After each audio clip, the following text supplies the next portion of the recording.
introduction way too early because my audio man Joe over here was sipping on a drink and just pointed at the screen and didn't tell me that we weren't getting any audio yet. How long? Kind of like our last podcast. How long I've been doing 2.5 minutes of audio. How long I've been doing this? 28 years. If you see me taking a sip as the countdown's counting, just trust the process. I was thrown off by the poop smell in your basement. Yeah, the dog took a dump a few minutes ago. And yeah. My son was down here and he didn't see it. Yeah, I saw it. And then Vinnie walked in and it was the first thing he saw. So that's we're trying to solve that case. Wow. There's your drink, Joe. Yeah. By the way, in case anyone thinks I water my drink down, this is pure whiskey. It's not. You went and got your glasses. They already had ice cubes. So I was proud. And then I watched you put water in your cup. I was washing the cup out. Inappropriate. I've been lied to this entire podcast. I thought he was just drinking booze with me, but no, he's watering it down. But we're here, guys. It's Thursday, the day before Good Friday. What does that make this? Okay, Thursday? It's Thirsty Thursday. Not a big Good Friday guy, but we're not going to get into that today. You don't want to talk about Jesus? No. We're not doing that this weekend, ladies and gentlemen. We're going to keep it on point and go right into RFK. Okay. Because that shit is I was gonna say, speaking of people that are full of shit, that was the and you know me, I don't want to get into politics on this show, but it was the most infuriating, insulting, disgusting display of moronic fucking talk I've ever seen. Let me say this. I mean, and as the parent of an autistic child, all of my children were vaccinated and only one of them has autism. So if I'm going just by my anecdotal numbers, it's a low percentage. Okay. You know what, like what was crazy too, never mind what he thinks causes autism, which is just are you referring more to his thoughts on what autistic people are? Well, I think both, but I think that's more infuriating. And isn't it ironic that he doesn't recognize it in himself? Yes, he's like, I'm going to figure out this spectrum thing. It's like, you're in it. You're in the matrix. Like the fact that it's like they don't pay taxes. Yeah. They have horrendous lives and they are not productive people. Like it's one thing to say, staring into the sun too long causes autism. Mm-hmm. Like that's the level of intelligence with this guy. But the fact that he goes and just says that people with autism are just a drag to society and they don't pay taxes and all of these things is just crazy. But even more crazy is that people support this guy. And, my wife has spent her career in special education. My mom did the same thing. And it's just completely infuriating. And I don't really get mad about that stuff all that much, but it really pushed my buttons. And so I just wanted to get that off my chest and I see how you are with your daughter. And I just couldn't imagine being a parent and then have to listen to that. And realize that there's people who actually think like this guy out there. So, I'll say this. Look, and it's interestingly enough, and she and her husband,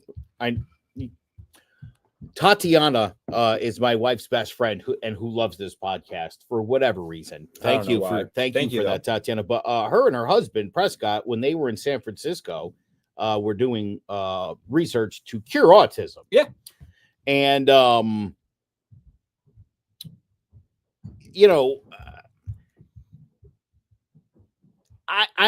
interested in and I'm open to what causes it and how do we solve it. And here's the problem. There is this like misconception about many things. And I bring this up often, but you've seen, the picture of the beach from the 70s. Yeah. And it's like, look, no fat people. It's like, well, yeah, because we fat shame people to stay home in the 70s. Yeah, 100%. Nobody went to the beach if they were fat. Correct. It wouldn't for you. So, I don't know how autism happens. I have a friend who's also a PhD who has said to me, you have to consider the autism gene has survived in humans, for about 7 million years in the hominid gene. There's a reason. Correct. And a use for that gene. So just based on something I'm sure Robert Kennedy doesn't really fully believe in, evolution would show you that gene is surviving all these millions of years for a reason. And I've heard people who've talked about the idea that we are not, when you have people who are on the spectrum, to try to put them in the regular class structure doesn't work, which is why they have people like your wife, and they do. Yeah. My daughter does ABA, one-on-one therapy and stuff like that. Because my daughter knows more shit than the average person. My daughter knows some of the most useless information imaginable. You could play a game with my daughter. You can name a year from 1925 until today, and she'll tell you what Disney movie came out. And if you mistakenly name a year where a movie didn't come out, and there are some over the many decades Disney has been around, she'll look at you like you're an idiot. Yeah, I had my ex-wife's cousin Joey. He actually works at a law office and lives in a home with people on the spectrum, but he was the same way. It was music, movies from any era, anytime, and just rattling it off, right? And I think the other thing, to your point about the whole beach, and look at the 70s and there's no fat people around or big people or out of shape people. Well, it was a different era and they stayed home, to your point. And I think two people are like, well, there's just more autism and kids getting diagnosed on the spectrum because our testing is better. Yes. Our treatment is better. Our programs and the things that are so far from perfect, by the way, I don't think, and I strongly believe this, that there's enough programs out there. Me and my wife talk, and one of the things my wife really feels deeply about is after high school, right? They're after you get out of school, then what, right? So, but the reason we're aware about it now and you see them so much more because there's properly diagnosed people, right? And that is important because not everybody learns the same, not everybody lives the same, right? So if we have the capability to align what a certain person needs to be that best person, then why are we not doing it more? Instead of saying, oh my God, yes, everyone would love to cure autism and every disease, but also to go on national television and make it seem like, people with autism are leopards, right? It's crazy to me. And so it just really stoked the fire in me, because then it's just it's one thing for one dumb asshole to say something, right? Mm-hmm. But then you have a whole fleet of people behind this guy. And it's just, oh yeah, and they, crazy. the excuse machine, I'm sure, will come out and they'll, try to explain what he really meant. Well, and maybe it was the brain worms that he had in his head. Yeah, listen, this guy's a fucking tool, and sold his allegiance. We all saw it happen. He offered himself to Biden. Biden said no, and then he started, tooting the Trump train. I'm not stupid. Same bullshit with Elon Musk. Sorry. That guy's a piece of shit too. Well, why would this billionaire? Well, why not? Why not control all the money? Because he thinks very little of you. That's why they want to bring they want to bring manufacturing back to this country. You want to get rid of all the illegal aliens, but want to bring manufacturing back. Who the fuck is doing that? Well, the best part, I didn't mean to get this on a political tear, but I also heard this, that I was listening, And the funny thing was, like, so when Tesla was about to go bankrupt, right, and they're about to lose everything, Obama bails them out, right? So all of a sudden, Elon's a hard dem, Obama guy, you know, Obama saved Elon and Tesla. Like, that's the bottom line. And then Biden comes in and he's like, there's one or two ways you look at it. He does this big committee, a big meeting, and doesn't invite Tesla, right? He wants all the major manufacturers to get into this electrical car business. And I think, I don't think he was a big fan of Elon, but it's one of two ways. It's like, hey, he's already got it. I'm trying to get these people on board with him. Or I just don't like the guy. And soon as, because that nerd bag who's crazy rich now has an ego problem, he banged a left right into Trump. Yeah. Like, but it's like that in all politics. So, I mean, people forget that Donald Trump was traditionally a Democrat. He wasn't a Republican until he couldn't get the Democratic nod, and then he turned Republican, right? But I think it's just, you hear these people talk, and it's on both sides of the aisle. Dem's got some dumbass people too, but it's just infuriating to me. Like, imagine, I heard Obama talking the other day, and Obama was like, imagine if I said the stuff Trump did, or if my cabinet was saying the stuff RFK did, the kind of blowback you would get, right? But, we log on to the news yesterday. It's all over the internet, and this guy is just talking crazy about such a big population on the earth, right? And just a complete disregard for a person as a human being. Like, they're useless, and it's just crazy to me. So I don't want to spend the whole show on it, but it really bothered me. And I think obviously because it's close to home, but I think trying to be a good person, like, it's just crazy to me.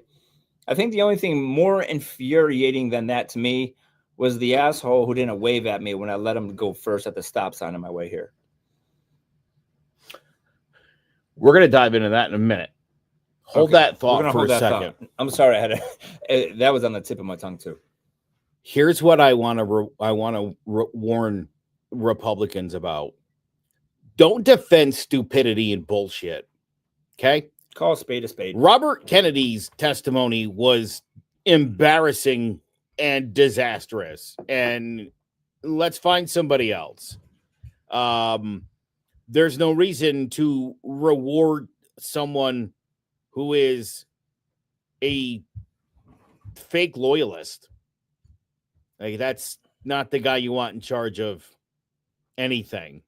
So, well, I mean, you do have Linda McMahon talking about the A1 program. Yeah, that schools are going to be implementing. So I would watch diabetes go on the rise because all these young kids are going to be on the A1. I mean, again, and then you'll see four Republicans have come out against the tariffs out of 53. Like, come on, guys, get real. And it's not fun to have to watch right-wing conservative media have to jump through hoops to make sense of stupidity. Well, I think it goes back. It goes back to the discussion again, right? Like, regardless of what aisle you're on, it's okay to disagree with the party. And I think that's a problem. Yes, and it's okay to do that. Yeah, like so you can be a and again, not that the Democrats certainly don't do that. And I don't mean I don't hope nobody. This is also often the problem. Yeah, this isn't a Democrat Republican. Well, that's what I'm saying. Yeah.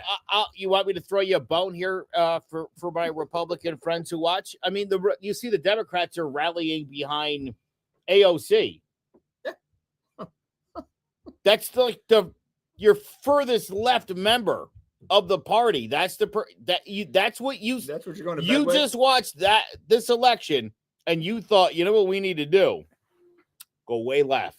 Way left. Let's come up this short of Antifa. Yeah. Great plan. Great. But it's just like going back to, I think when we discussed this a lot, like, it shouldn't be that hard.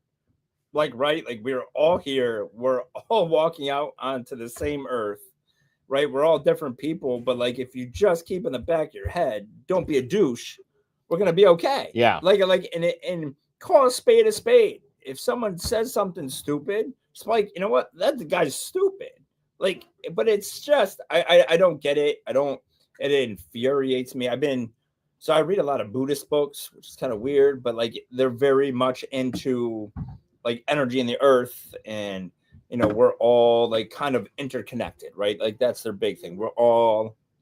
Everything we touch is going to touch another person, is going to touch another person, it's going to touch another person. And and I'm not sitting here saying I'm a Buddhist, because I'm not, clearly, but I think the concept is just like we're all in it. Like we're all in it regardless of what aisle you're on. So just don't be an asshole. But when someone says something, like, instead of defending it, regardless of what party you're in, just call a spade a spade.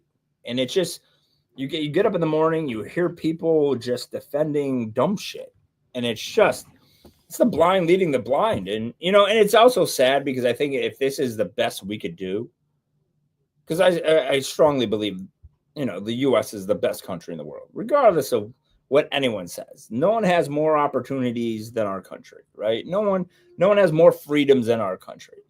But like, it's crazy that this is what we have, the best we have to offer. And I think that's the sad part about this whole situation. Oh, I agree. It boggles my mind. But anyways, going back to the stop sign. Yeah, tell me about your incident. Where did this occur? It's right down the street. I feel good when I get to a stop sign, even if I get there a little bit earlier than the other person. I'm like, you know what? Click, click, light, flick, flick. Go ahead, buddy. And all I want is a wave. Just thanks. I can't stand it. So when I came down here and I felt like slapping somebody, it was that guy. Could you just say thank you? Once again, going back to being a good person. I don't know if that bothers you, but it really aggravates the snot out of me. I have low standards for everyone else, but I will tell you this: if you would have gave me the blink blink, I would have given you like a yes, the gun set. Oh yeah, that's got to get you something, or maybe a. No, those are my go-tos at the gym.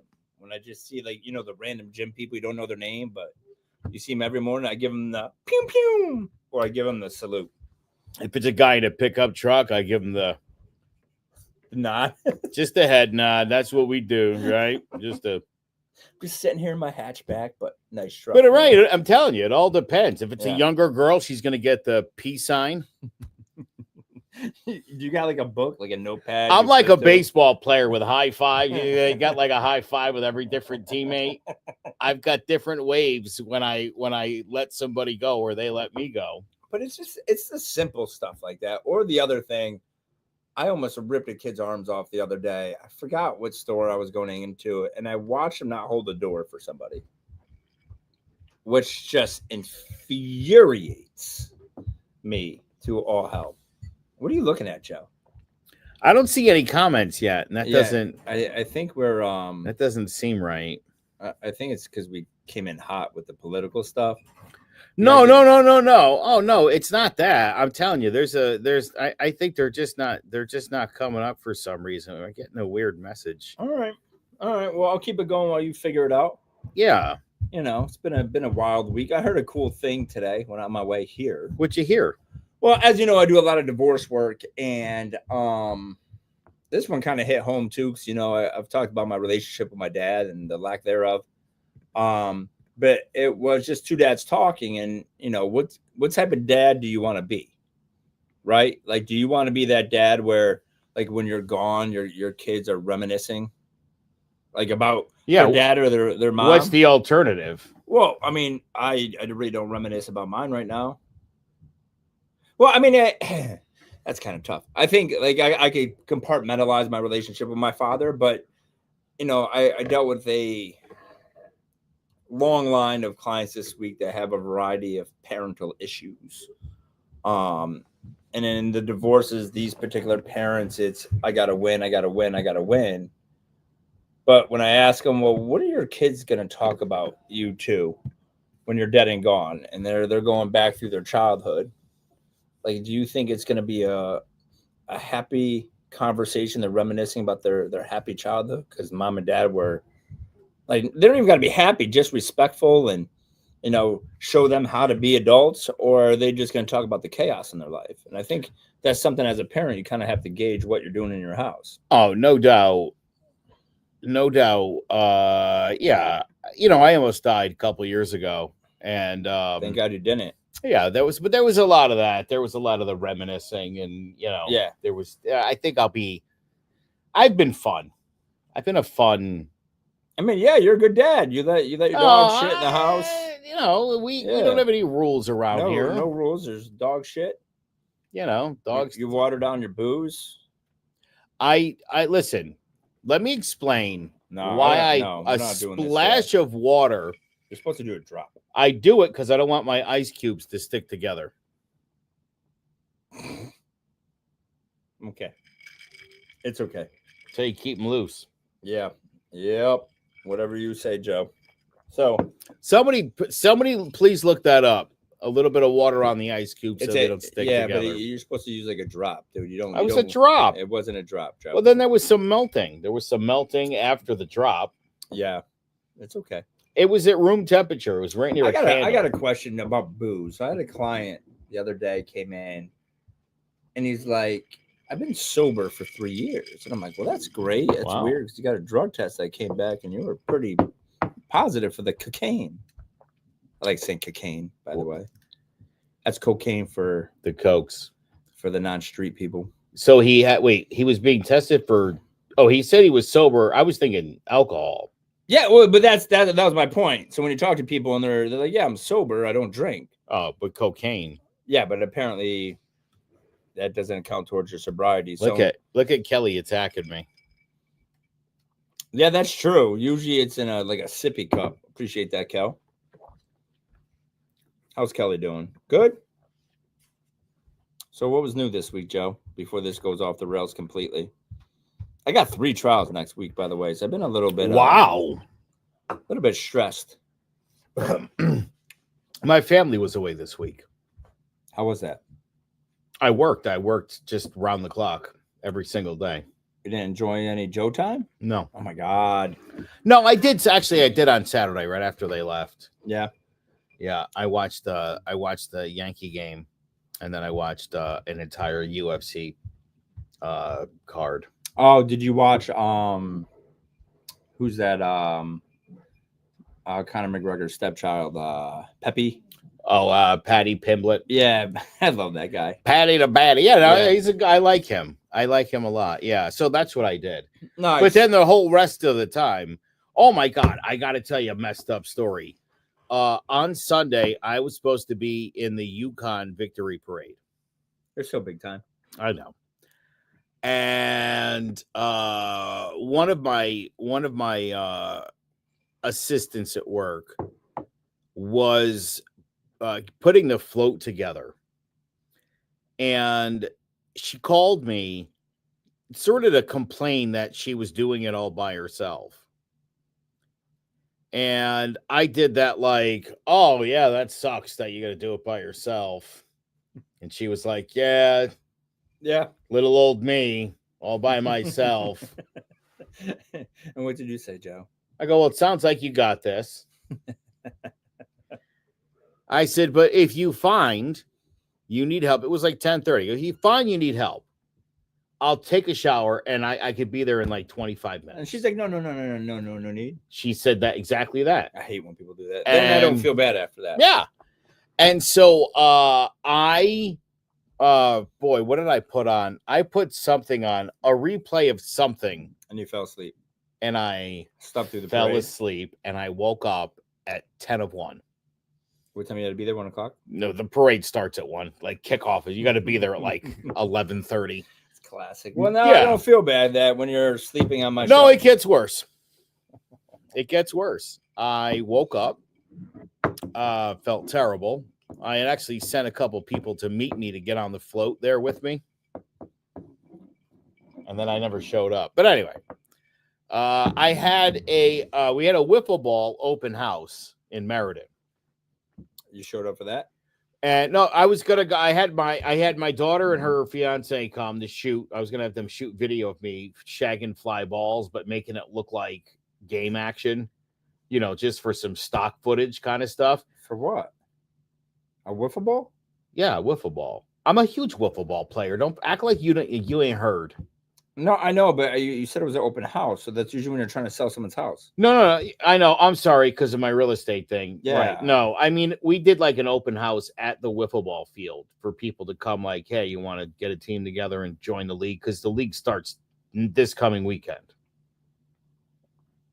So last weekend was an open house, 5:30 to 7. I wanted to leave that pause a little bit longer. Did you? Anyway, so Are these adults? Yeah, it's adult. It's men 18 to like 50. 54 is my buddy. 18 to 54 we are. Anyway, so I had my daughter and her fiance come to shoot it. They drive down from Enfield.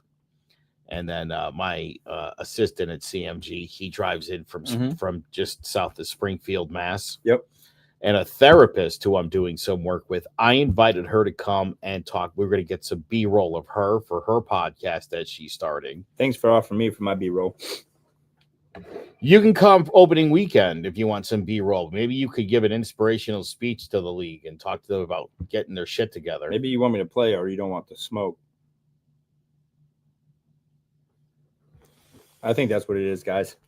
Oh, my God. All right.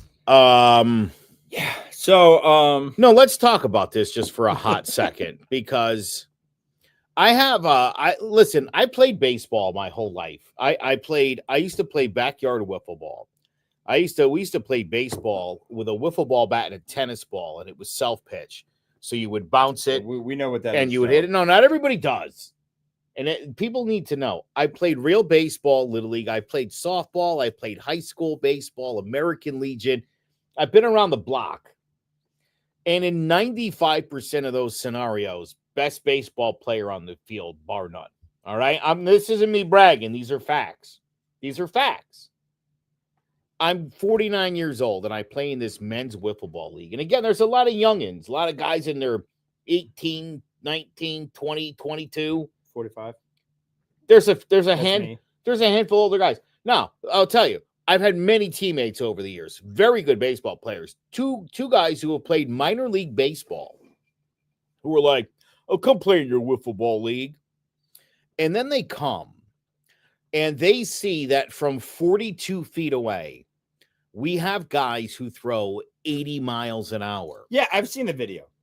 Not yours, but yeah. 80 miles an hour, and the ball moves. Yeah, it's scary. It's hard. It's hard. I want you to understand that. I had a very good friend who I started playing baseball with when we were 11 years old. And we played together like into high school. He went 0 for 21, 18 strikeouts.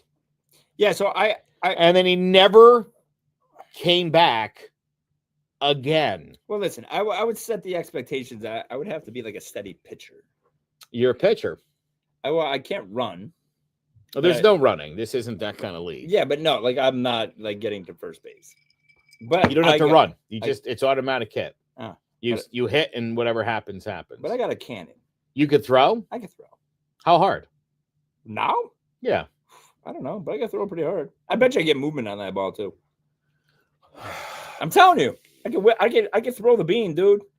All right, I asked you how hard you could throw, and you said, "I want to do this like Steve Harvey from Family Feud." I bet you I get like traditional. You said baseball. now, and it's like, well, I don't care how hard you used to throw. I'm not I don't throw wiffle balls. I throw real baseballs. My buddy Ryan Christopher, all right. I think my played some minor league ball, yeah. And he told me how good he used to be. Yeah. And again, got there horrible. Couldn't do it. Couldn't hit. It's hard. I didn't say get hit. I see because I've seen the videos. Those pitchers are crazy. Can you throw hard? Can you throw hard now? Can you make the ball dance now? Yeah, absolutely. You're positive? I'm more positive than Magic Johnson. Too soon. No, it's not too soon. The guy's still alive. I think that was a farce, by the way. That was 1991. I think he did that shit to get the movie deal. Maybe 1991, dude. I'd probably tell people I had AIDS to get a couple movie theaters. And you realize that was 1991? Like that's wild. Yeah. Like everyone died. I that have had- AIDS. Oh my god. But we'll have, speaking of baseball, baseball season started for my kid. How'd that go? He's tearing it up. I think he's having his best season because he's relaxed, but he's playing well. But he looks like a dude out there, like a man now. It's crazy. He's like all like big and jacked and shit, but he looks like a guy. He's got the cool like lettuce hanging out of his hat, but he's doing well. Got a little banged up today, but they played they're in I think double S, like the small. They played at L school, but he did well. His first outing, 1 earned runs, complete game, 7 strikeouts. He was batting 400 up till today. So, but he's doing well. But it's good to see him out there. He made a decision about college. Yeah, where's he going? Quinnipiac. Nice. Oh, that's a great school. Yeah, I mean, I think the Rents threw a little wrinkle in there, telling him that there's open enrollment in Clemson. So, but I think he's gonna go to Quinnipiac, see how that works out. But that's I'm stoked. He made the decision. We were supposed to go see Sacred Heart last weekend at like 9 on a Saturday, and I'm like, I don't want to make that trip. He's like, I don't want to go there. I was like, I think he just didn't want to go for the visit because he's already been down there. So he made a decision. So I'm happy. I'll be starting an OnlyFans page. We'll put the link up on this podcast to pay for it. But yeah, so good things. It's good things. But yeah, it's nice to I like watching some high school baseball. Like I'm gonna miss it. You know, I won't miss the like 3:30 games when you gotta leave work. Like today's game, yesterday was at 11. I couldn't get there. Couldn't get there for 1 today. I gotta work. But I think that just goes back to once again, like I really try to make every game because you know you take it for granted. I think when you especially when you have young kids, and I missed all that, right? So it's just like, but it's like every game, it's kind of like you're getting close to the end. So kind of bummed a little bit. You know, it's weird. You just made me think of this. This goes back to my day. It is socially acceptable for an adult. Well, there's no kids. Could be a guy in his 40s or 50s. You could go to a high school football game. No. And that's okay. No, it ain't. No, it is. You could even have a flask and drink the whole time. No, I will call you out. Oh, no. I mean, my God, there's usually 1,000 people at those games. People go. I just don't think it's socially acceptable. No, it's so. I think. Listen, it's not like you're looking. I mean, you're certainly like, you know, you're looking around at some of those people with a suspicious eye, no doubt. I'm just saying, it's not like we would run those people off.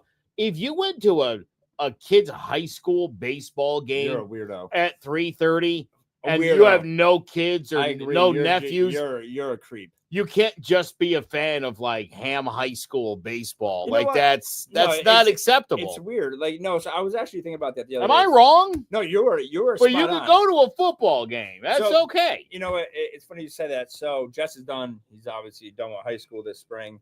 And a couple of his friends are still on, like, they're juniors. So they're going to be on the football team next year. And, like, Fridays was dope because we would do happy hour before the game, pregame, go to the game. And now I'm, like, trying to figure out if it's okay if I go cheer on my friends' kids. Because I'm going to miss that. All right. So I just laid this out for you. You can go to the football games. That's fine. But I can't go to the baseball game. The baseball games that's off limits. No. That's what perverts do. Or you get the dads whose kids were on the team last year and they're like playing in college. And I'm like, no one cares. Yeah. No one. I've always thought that a weird thing. If you're like the guy from town who likes baseball, and you're just hanging out at the baseball field, and there's got your Cromo jacket on. You don't have a cousin or a nephew or anything. You're a weirdo. That's weird that you're so into the childhood baseball thing.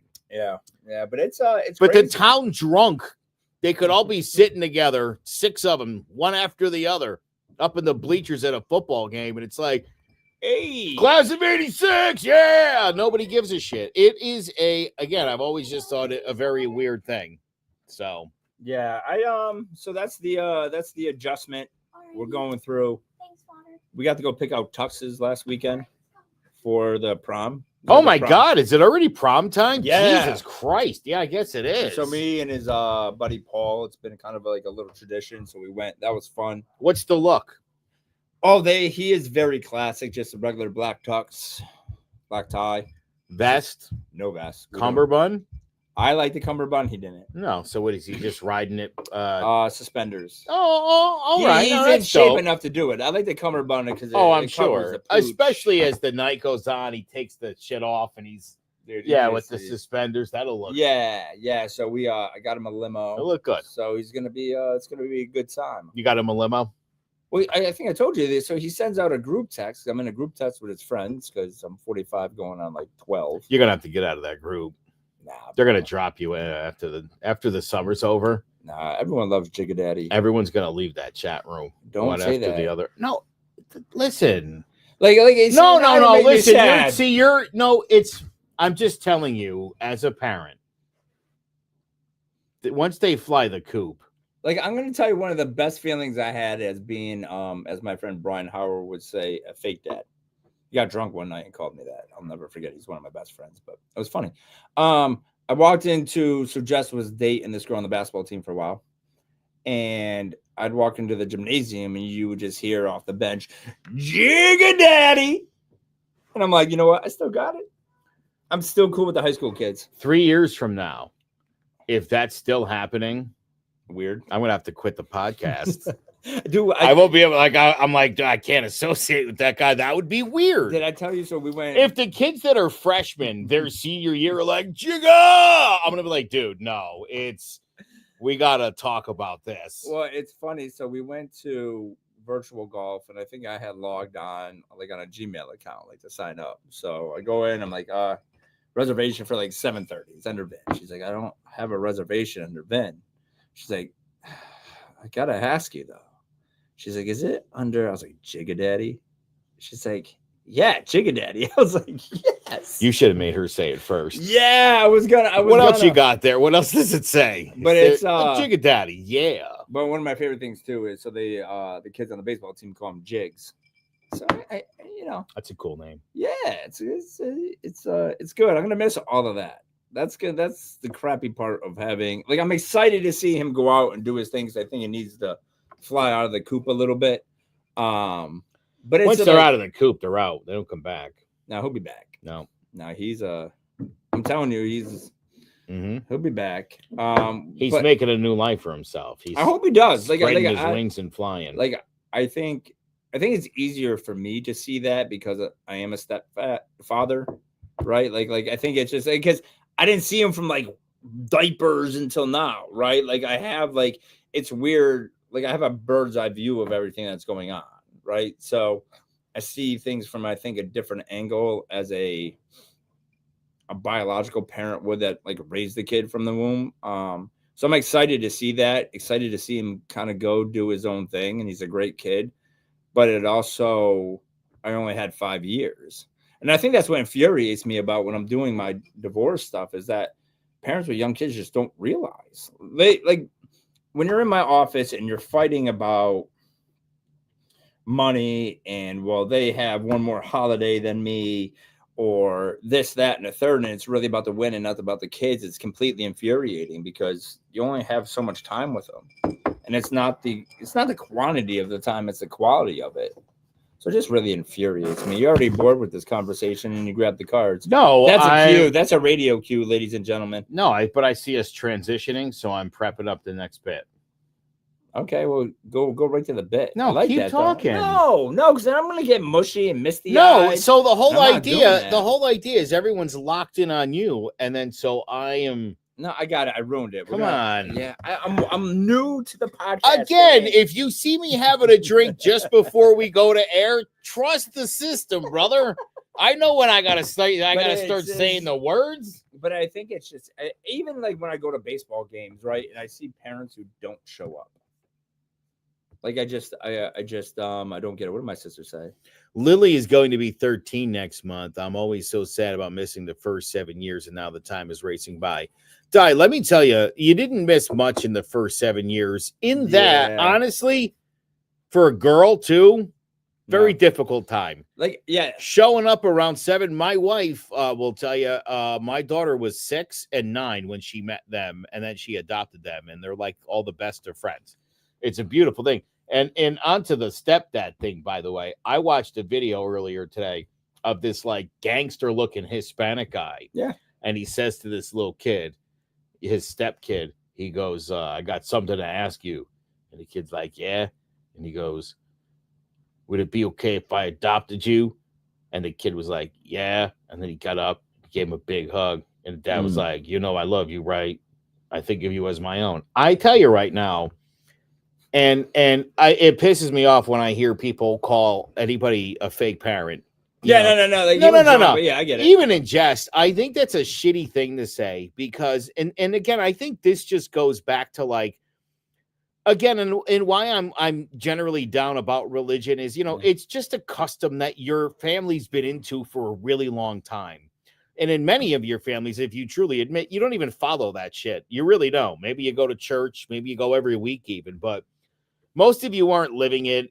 You're and then you just make your kid do it. I think it's kind of dopey.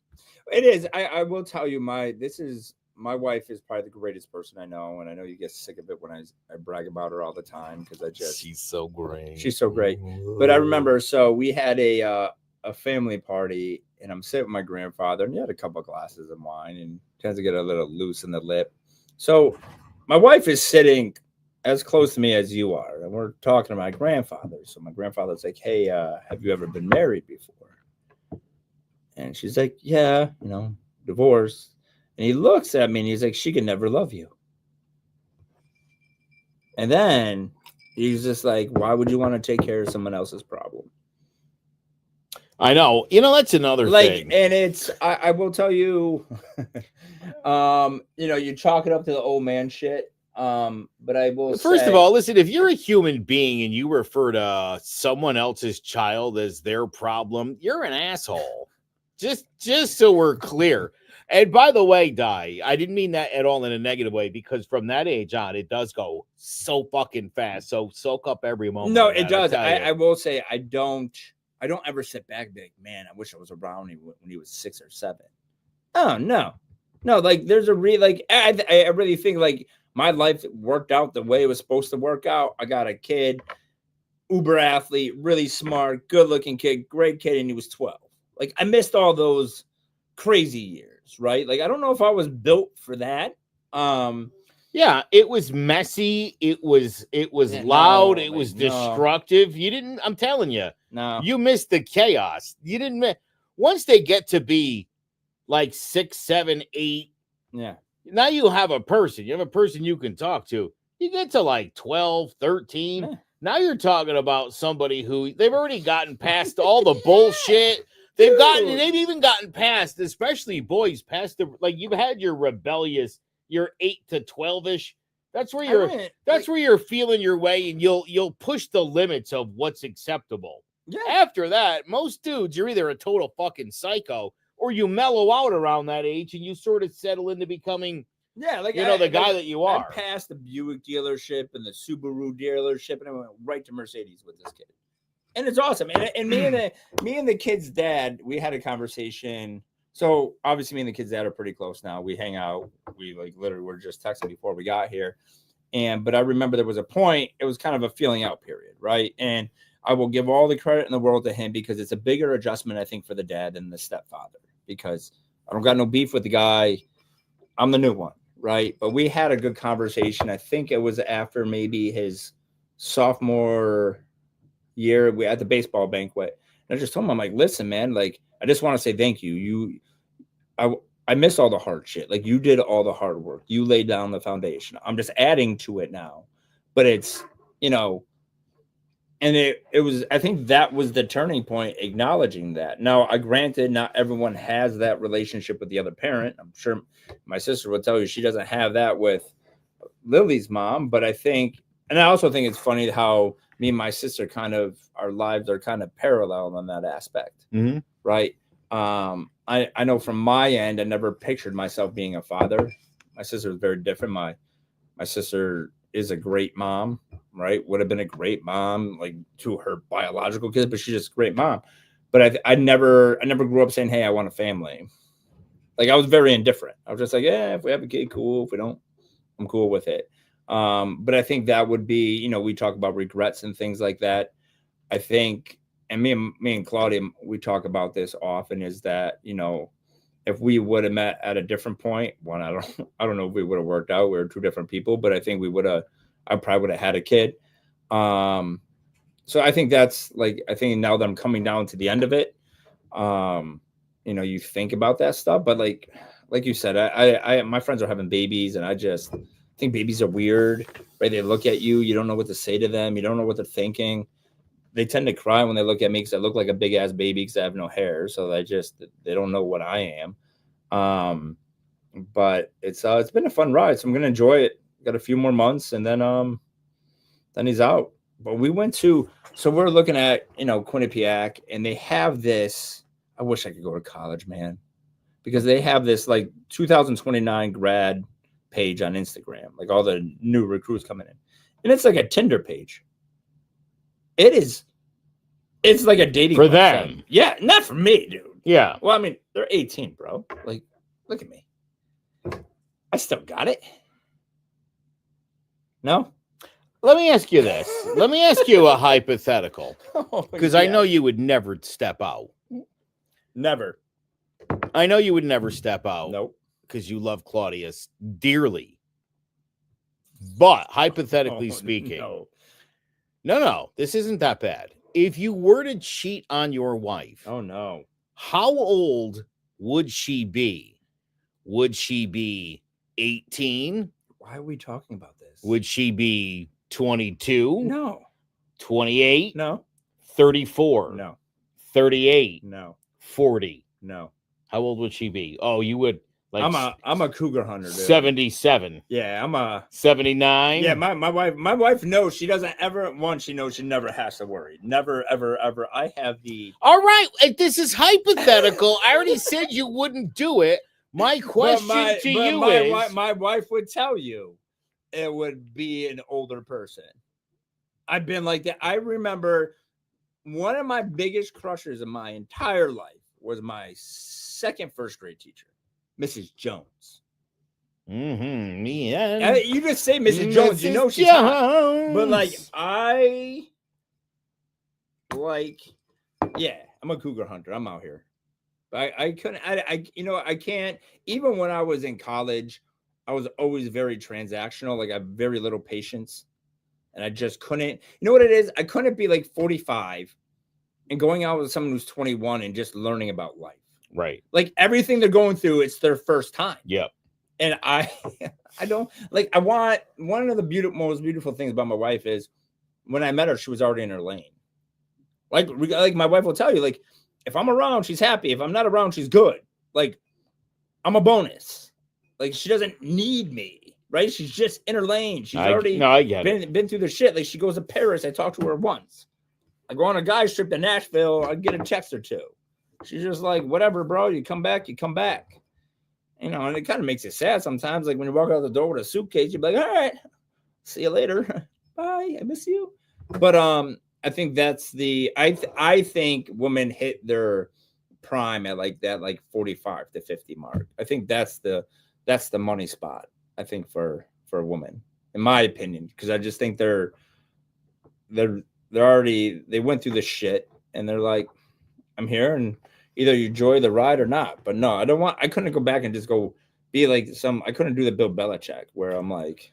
So the reason I bring that up is my wife, like always, and since we like got together, my wife would say stuff to me. I was 34 at the time, and she'd be like, "You better not run off with some 18-year-old whore." Yeah, who has the stamina for that? And then, well, so and I always, so one of our favorite television show is the show Cheaters. Best show ever made. Now, real quick, I don't want to get sidetracked, but like, here's just for instance, any episode, they go see some woman who's like, I think my husband's having an affair. And they're like, why do you think that? And they're like, well, he left 3 weeks ago. That's not an affair. Like he left wrong. You. Yes. That's not even fair. And so then Cheaters surveils the guy for like 3 days, and generally they get video of him banging the chick. And then they get him in a parking lot somewhere. Yeah, and they bring you to a parking lot, and they're like, listen, here's video evidence of your husband banging this chick. And oh, by the way, They're right across the street at that bar. You want to go ask him about it? It's like a Chuck E. Cheese, dude. No, yeah, but the hilarious part too is like 80% of the time when the wife confronts the husband, he's like, "Bitch, I left. Oh, it was a month This is my ago. girlfriend now." Like, are you serious? You paid Joey Greco $500 Oh my god. to confirm your husband left you? Anyway, so when I got to be 40, anytime she would jokingly say, "You better not run off with some 18-year-old," I was like, dude, I'm 40. She'd have to be at least 21. And every couple of years, I sort of, as I'm Increase getting that older, age. yeah, it's like now she's 30 and she has to have a house. And a 401k. You know what I mean? She's got benefits. Yeah. Don't run off with me with a 30-year-old assistant Yeah. bank manager. You know what I mean? Like, It's not some 18-year-old Hooters whore anymore. Well, this is what I just don't understand about like cheating in general, right? Like, I don't have the bandwidth to do it. Like, All right. So time out. The reason I bring up cheaters and Joey Greco and that Yeah. awesome show is I would say to my wife, I don't have the time nor the gumption really.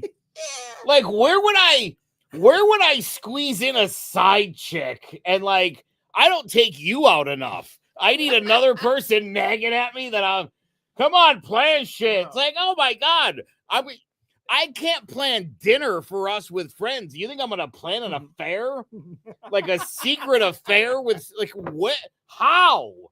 I went on 2 dates. Real quick, do you know? I'm so lazy. I can't go to the Taco Bell drive-thru. I get a text, Taco Bell, huh? Question mark. Can you imagine if that was like Motel 6? How am I pulling this off? Oh, because she can see where you are. Yeah, we share an account. No. Every time I make a purchase, it comes up on her phone what I just bought. Oh no, we don't do that. Yeah. No. So again, when, where, and how would I even be able to pull? It'd have to be a strictly cash operation. Yeah, like you know what? It's funny. I've never been one of those guys to, I never been one of those guys to like ever worry about it either, right? Like, given whatever happened previously in my new relationship now, like it's never crossed my mind, and I hope it's never crossed her mind. But we do, even her son will say we have very separate lives. Like we have our life together, but we do separate things and things like that, which I think is healthy. But no, when I met you, I thought you were single. Nice show. You know what? It was like I was single for like 7 minutes, and it was the scariest time of my life.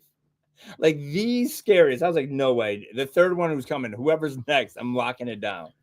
I don't care. You got no arms. Oh God, die. Remember when I said about my ex, he's too lazy to cheat? Lo and behold, double life. He was That's true. That dude was a beanbag with legs. Well, you know what? Clearly a cash and carry guy.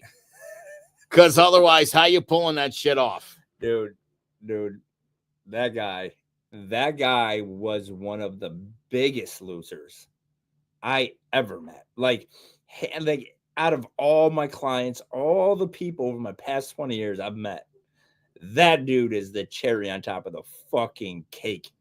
He was like my sister is the most motivated, driven, go get it. And this guy was a fucking beanbag with legs. Holy crap. I can't believe this podcast is 54 minutes long.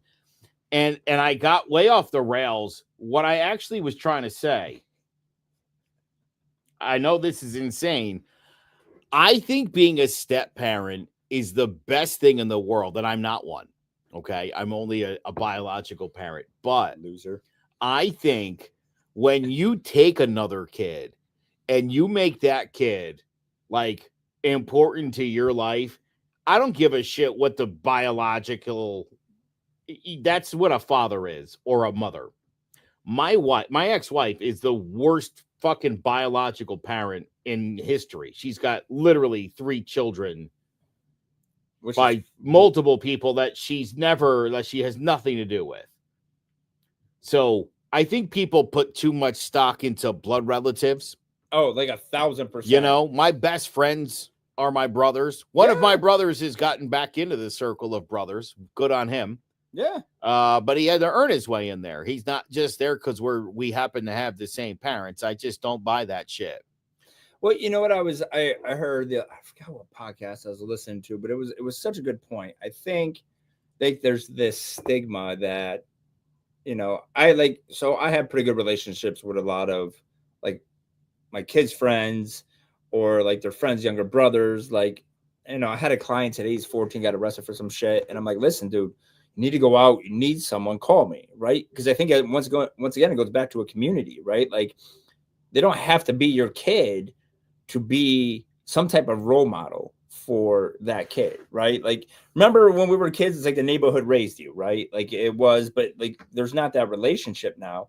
But I think as a step parent, we have the opportunity to add to, right? So I think sometimes when you're a step parent, there's a lane you got to stay in, right? And it's not always easy. I will say I was talking about Quinnipiac, and I came home, and I know Claudia and her ex-husband were talking about Clemson, and then they talked to Jess about Clemson and all this stuff. And I kind of got a little mad just because I was kind of left out of the loop a little bit, right? Like, but you also have to realize, like, sometimes, and I think that's the toughest part, if you're being honest, from a step parent perspective, is that, I mean, you're in it as much as you want to be in it, but there's that line a little bit. But I think whether you're a step parent or you're a parent, like it's such a unique opportunity,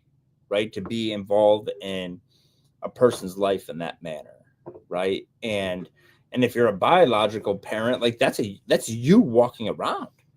Like that's like, if you can quit on your kids, you're quitting on yourself. It's funny if you're an older white guy and it's a younger black kid, right? It's like that's a mentor. It's like a beautiful story. And if it's just a regular white person who marries somebody with a kid, it's like, again, that you get that, you might anything from, it takes a lot to raise someone else's kid to, as you said, why would you want someone else's problem? So if anybody, to the step parents of the world, if anybody ever says that, here's what I want you to do. I want you to say, it's funny. There was this radio personality, and he told me, if anybody ever says that to me, that I should say to them, quote, "You're a piece of shit."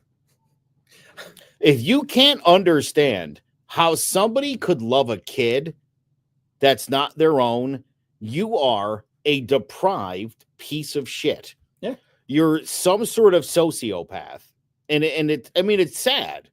It would be sad that you can't wrap your mind around how somebody could love a kid. Even if, or if that kid's, you adopt an Asian kid or a black kid, and it's like, oh, how could... If you don't understand empathy at that level, you're fucking hopeless. I will say one of the best things, and then we'll go to our little card game, but so when Jess was playing AAU baseball, and like we were new to the team, and kudos to Claudia and Mike, they were, even though they were divorced, they were a unit, right? So I can't tell you how many parents came up to realize that, like, hey, it's amazing to watch all you guys sit under a tent together. Yeah. Right. Like, and I think, seeing that actually allowed some of the other parents to kind of move towards that direction. Like, and it takes work, but regardless if you're a biological or step parent, like, that's your family. Right. And it's kudos to Jess, because he could have been like, hey, you're not my dad. Like, we're not doing this. Right. Like, but once again, I knew my lane, and because of the work I do, I kind of was able to maneuver, but he was just the perfect kid for the situation. And he has a great stepmom, right? Jen, she's great. So, but yeah, I get your point. Like, so one of my clients today, a young black kid, 14, raised by his mom, really no male figure, got caught in some stuff. And I really think it's just like a product of the environment and not really knowing some things, but and someone in the lobby had said something after. They're like, we heard what you said to the judge. We heard you, talk to the kid. Like, did you mean that? I was like, yes. right? Because like he's going out into the world I'm living in, right? Like he's going to affect my life in some capacity, right? Like we all have that effect. But I think you take the opportunity, but it's a good time, and it's a fun time. So enjoy all of that fun stuff. Throw some comments on here. Don't Yeah. date someone with kids if you can't accept them as you would your own pound sand. That's right, Nicole. I like that. Yeah, like I think that it's a package deal. I remember when I was just getting ready to move in with Claudia, and so I got engaged, right? So me and the kid would go pick out the ring. He picks out the center stone, did that whole bet, and the reason why one I wanted to get engaged before I moved in. Obviously, I love my wife. I wanted to marry her, but I wanted to set that example. Like, listen, dude. Like, I'm not just making a commitment to your mom. Like, I'm making a commitment to the house, right? Like, I'm making a commitment to this unit, this family. And I think if you're you're a single parent and you're dating, I think that is what you have to look for, is that person accepting the whole package, not just you, because that child is also a piece of them, and it's a huge piece of them. But it's been fun, man. But like I said, I got a few more months, so I'm trying to enjoy it as much as I can. Also, to moms out there with kids, single moms, choose wisely. Yo, please. And yes. Look and see how these people are around your kids before you decide to let them into their life. Well, That's important. And a big tip too, because I see this all the time. Look how they are with their own kids. There you go. Like yeah, I cannot tell you how many times I see where you get fathers or mothers, for that matter, and they have no business with their own kids, and then these two get married. They're like, well, they treat my kid this way. Like, do you see a lot of ex-wife number twos confused by the guy being a piece of shit again? Yeah, well, that's what right? That's what I didn't see that coming. Really? He cheated on his first wife with you and was shitty to his kids. What did you think that he was going to turn it around here? Come on, girl. Yeah, no, like that doesn't, like, people. Come on, girl. But it's the same thing when you're going through a divorce. And they're like, what a bunch of fucking nonsense. People don't change. No, or you get the people like, I can't believe they're acting this way in the divorce. Like, you've been married for 30 years. They're just being them. Yeah. Like, so control how you're reacting to it. All right, what do we got, Joe? What trait of yours tends to push people away? I would say it's my propensity to fall asleep and miss things.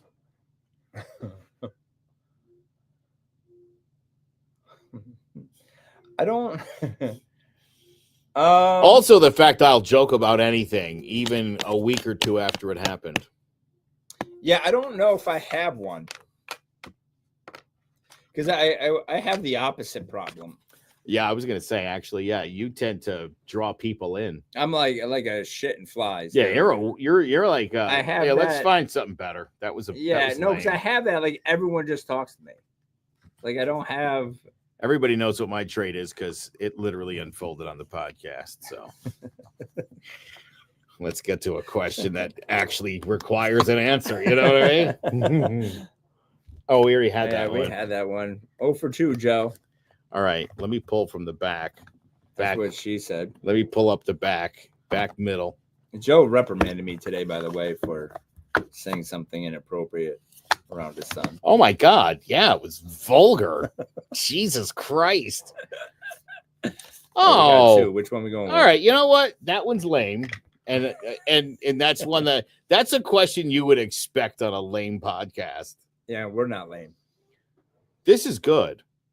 Who is someone you wish you could reconnect with? Ooh. I'm going to go with my pop. Again? I'm just kidding. No, it's somebody living who, so maybe somebody from your lifetime that you've stopped talking to. And for me, the list is a mile fucking long. There's so many people I'm no longer connected with. And complete funny side story. I am friends with every person I have long-term dated on Facebook. Okay. Except for one person.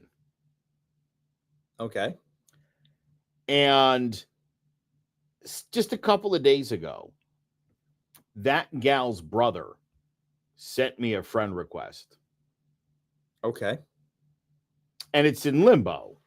You don't do it.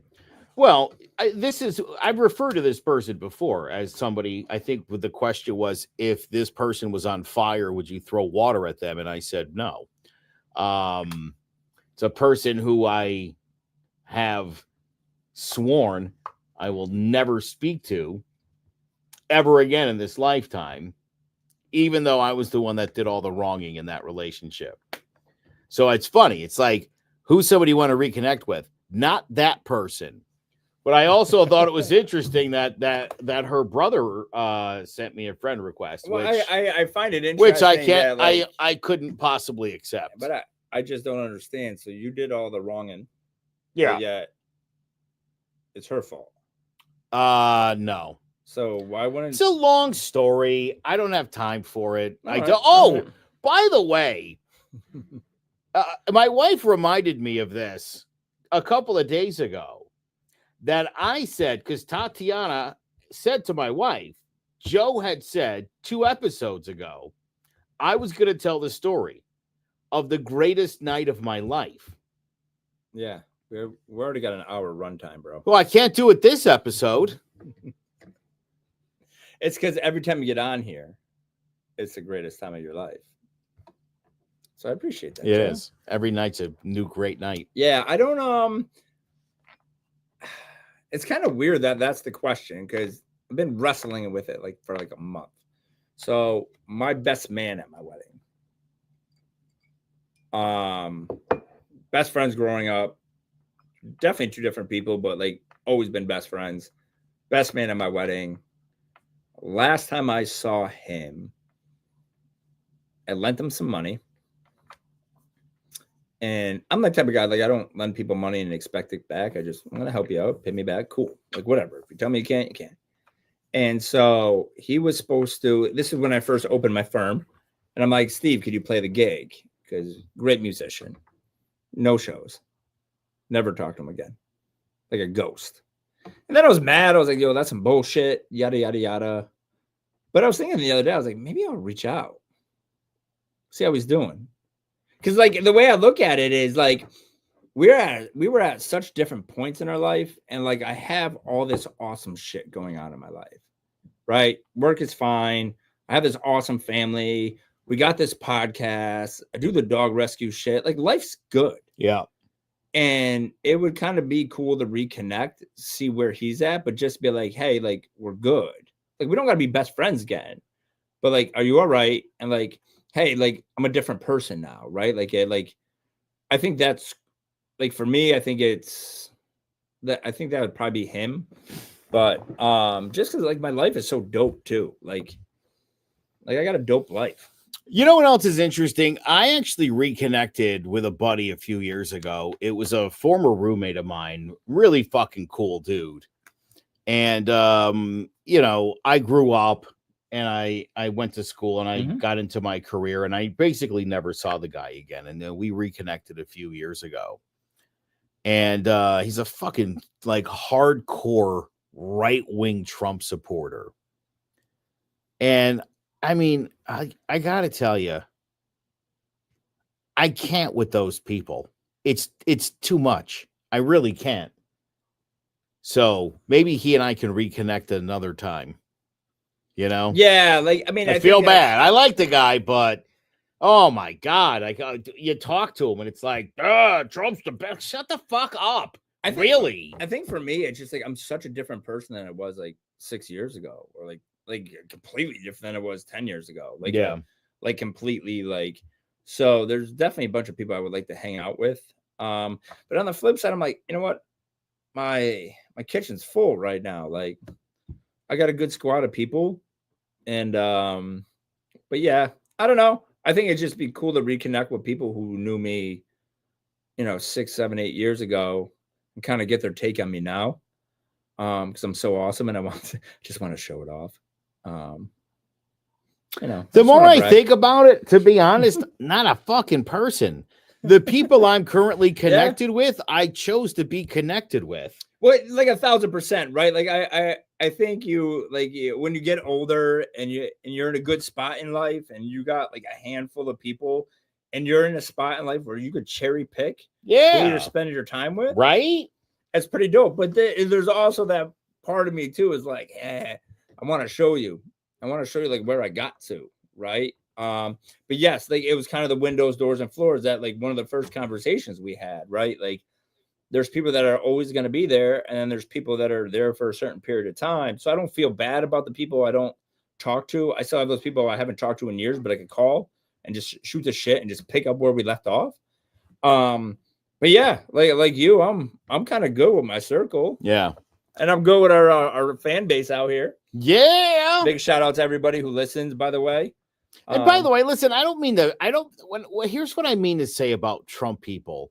If you tie your entire identity into a presidential candidate, whoever it is, and you don't have a PhD in political science, you're like a fucking weirdo. Calm down.